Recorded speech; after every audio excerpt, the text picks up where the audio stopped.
Bonjour les amis. Bonjour on a pretty soggy and windy day in Angers, Angers, once the capital of the powerful province of the Anjou. We are looking at the mighty cathedral, Saint Maurice, right now. And I am standing probably on the highest point in the city, which is the famous Château d'Angers, a fortress. And my goal today, in spite of the rain, you can probably hear flick-flock on my umbrella, is to show you some of the chateau and tell you a little bit more about Angers and why I think this makes a great destination, probably for a couple of days. It's never listed as a day trip or a weekend trip outside Paris, and maybe it should be. In the distance, across from the river, you see a park. The park is named after Balzac, Honoré de Balzac. And from where I'm standing here on the ramparts, you can see some of the towers protecting this medieval fortress. 17 of them, made with limestone. You see the light color, limestone, and schiste in French, which is shale in English. So very unique architecture.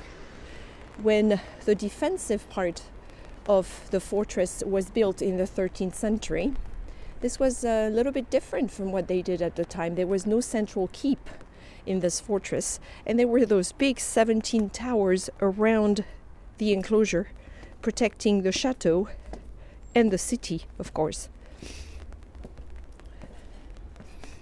Look at the thickness of this wall. Shale, slippery stuff here, so we're going to be careful.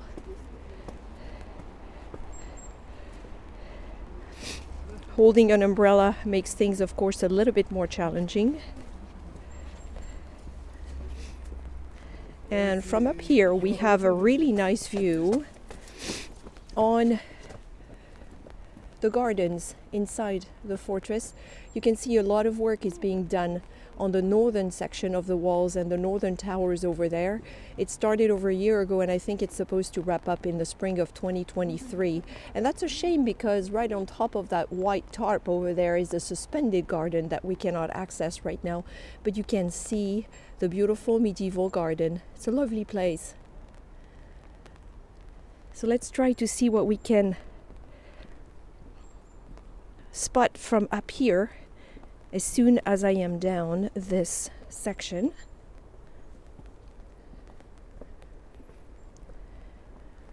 Peekaboo view of some of the buildings of the fortress here on the right hand side. I'll tell you more about them in a second.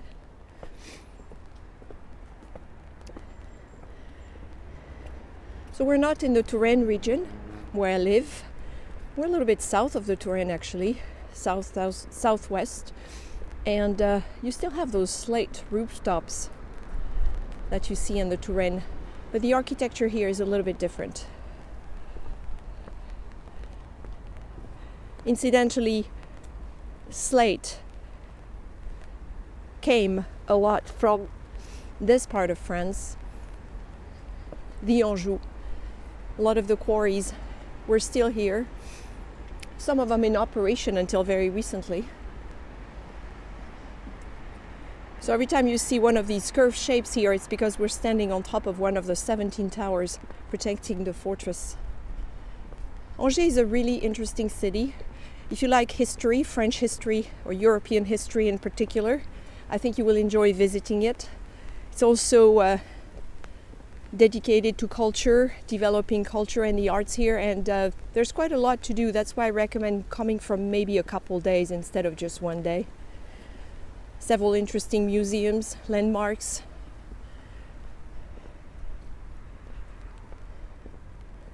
I think I'll get closer to the river, tell you a little bit more about it. Another site here, peekaboo view of some of the buildings.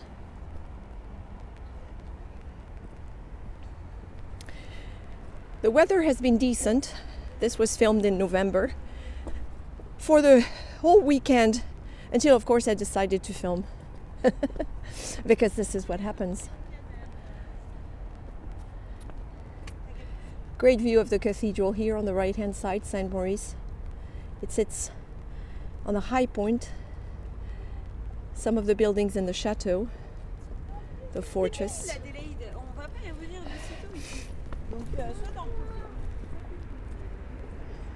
Let's walk to the end here. The place where we came from, where we started this stroll, would have been the main entrance back in the day. But today, if you come and visit the Château d'Anjou, you will enter through the north side, the towers and the drawbridge there, which is what they're working on right now.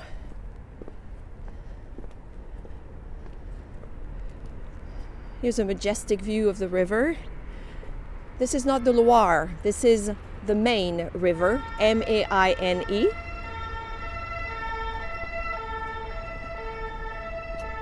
You can see it on that side as well. Before it reaches Angers, the Maine connects with two other rivers. Then it crosses Angers and eventually it reaches the Loire. It is a tributary of the Loire. So the riverbanks, to me here, feel very different from what they do in Tours. Here's a nice view of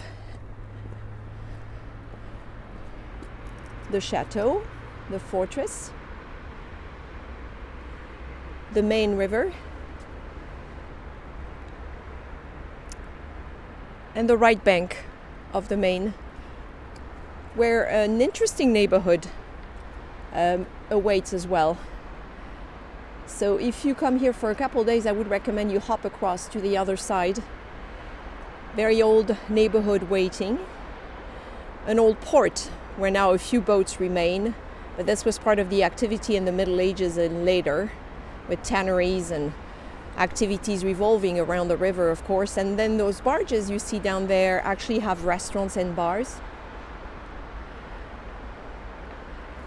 So for now, let's talk a little bit about where we are here on the left bank, so to speak. Angers, you can see this is a strategic location, which is why there are signs of human activity here dating back for centuries and centuries.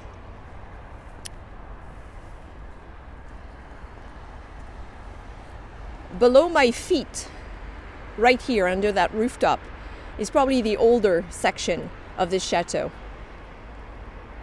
It dates back to the times when the Count of Anjou erected a first palace. Later on, through the 14th and 15th century, the Dukes of Anjou built upon that, developed a fortress. The fortress actually dates back to the 13th century.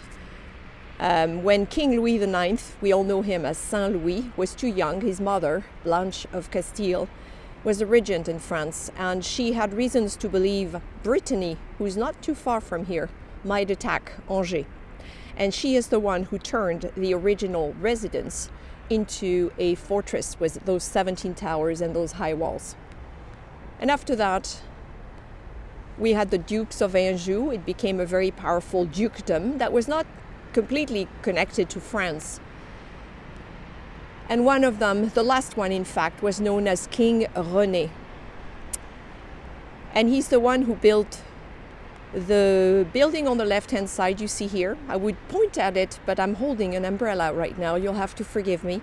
It's called the logis, so this was the main place where they lived, really, several floors. He's the one who developed that, as well as the small tower on the right-hand side. You see, it looks like an entrance. It was known as the Château, and so King René is the one who added this in the 14th century. The chapel in the center is a little older, and it's all connected, and this was all part of the fortress when the Dukes of Anjou lived here. Now there's an interesting building here you can sort of see on the right-hand side. This is where the treasure of the fortress lies. A very famous tapestry known as the Apocalypse. Made in the 14th century, one of the most remarkable tapestries left from the Middle Ages in terms of its artistry, and its size. So people come to the chateau to visit, to see the tapestry. And it stands right here under that rooftop in front of me. And it depicts incredible scenes on many panels inspired by the Apocalypse by Saint John. So make sure to see this if you come to the Château d'Angers. You also see some gardens. You can visit the logis, you can visit the chapel. There's a lot to see. The Anjou, of course, in the 12th century was one of the strongholds of the Plantagenêt Empire. So this region, the city, have known leaders, many leaders. And if you like history, I think you will enjoy coming here.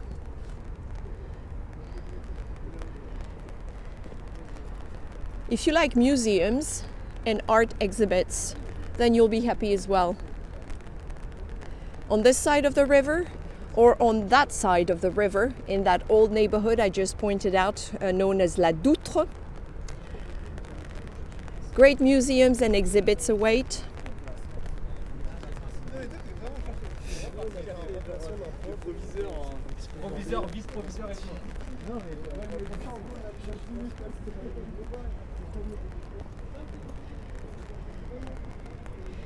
Angers has, of course, a lively downtown area outside the chateau, old medieval streets where you will see really nice examples of half-timbered homes, and beautiful Renaissance private mansions, hôtels particuliers, that were added through the centuries. The fortress, the chateau, stopped being a residence at the death of King René, le Roi René, because at that point the Anjou and the city of Angers became part of France, and then from the 16th to the 20th century the chateau was a jail. So of course it was modified heavily. The buildings you see in front of us were also heavily damaged during Allied bombings in the spring of 1944 and had to be restored. But it survived it all, and it's quite a mighty presence as you walk around town and you stand by one of these towers. I'm standing on top of one of them right now.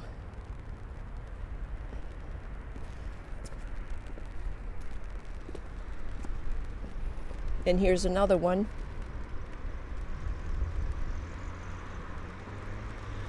I'm sure they felt quite safe up here. So a lot of has happened, and there's no way I can tell you the entire story of this place through the centuries, and you'll have to come and see it for yourself. Again, this is Angers is fewer than 200 miles away from Paris, southwest of Paris. I think the train ride is probably around 1 hour and 45 minutes or so. For me, it's about an hour away from Tours, the city where I live in the Touraine region.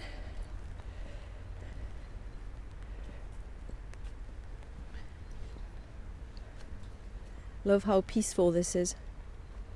You can still hear some birds even in November.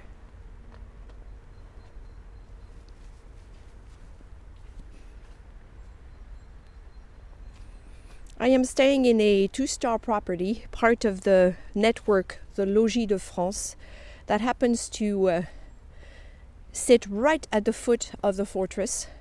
Marguerite d'Anjou is the name, and I highly recommend it. For the price, of course, but also for the friendliness of the staff there. Beautifully updated little rooms with everything you need, and everything is within a few minutes. You can go to restaurants, you can visit the heart of town, you can come here to the chateau. I'll put the information in the video notes so that if you come to Angers, you can look it up. And I'm taking you now through the medieval garden here. Now, the reason you have a lot of gardens, including the ones that are hidden by the restoration over there, inside a medieval fortress that used to be a prison for a while, is because the last Duke of Anjou King René, le roi René, was also a patron of the arts and someone who was very much in love with nature and animals. In fact, as he traveled around France, like many kings did, even after he did, through the Renaissance, you know, they were nomads and traveled around. René, when he was here, kept an entire menagerie and used the dry moat of the fortress for his menagerie. But he was also in love with plants and gardenings. You might say he was a powerful duke with a green thumb. So this is also in recognition of this, that they have gardens here. But the Anjou in general, the old province of Anjou, this entire region, is renowned for its mild climate, its art de vivre as well.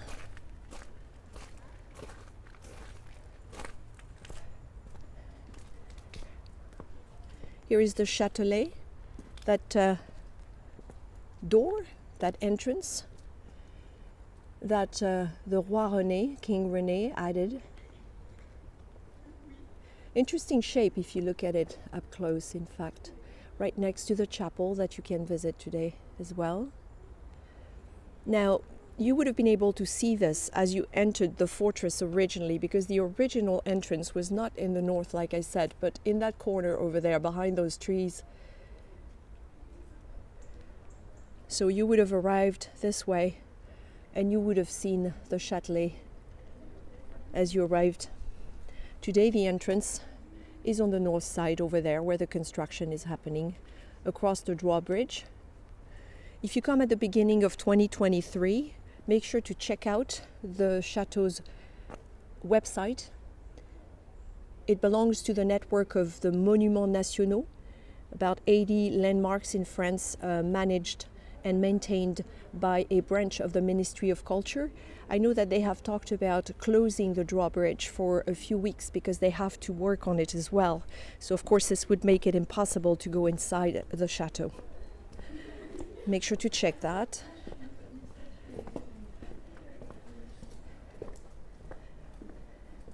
Here's a wall that tells you a little bit more about the Roi René, King René, his ancestors.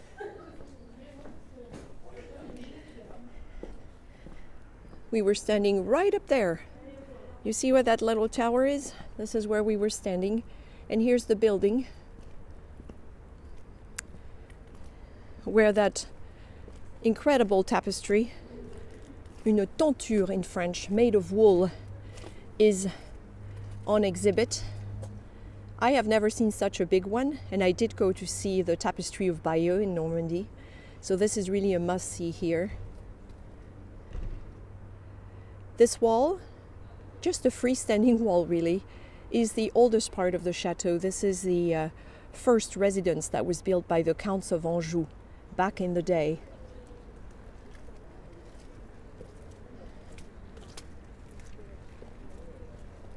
You see, Tapisserie de l'Apocalypse, Apocalypse Tapestry.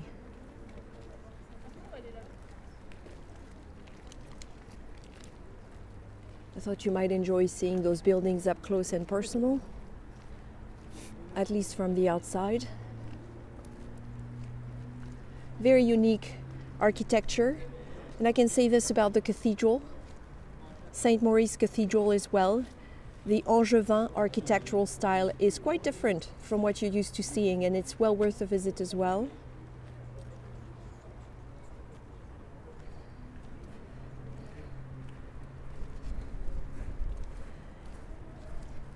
Just a peek into another off the beaten path destination from Paris. I encourage you to check it out.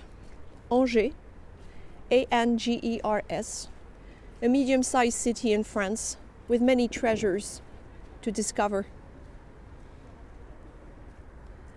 This was another virtual tour by France with Vero, and I hope you've enjoyed it. Let me know in the comment section. À bientôt, friends.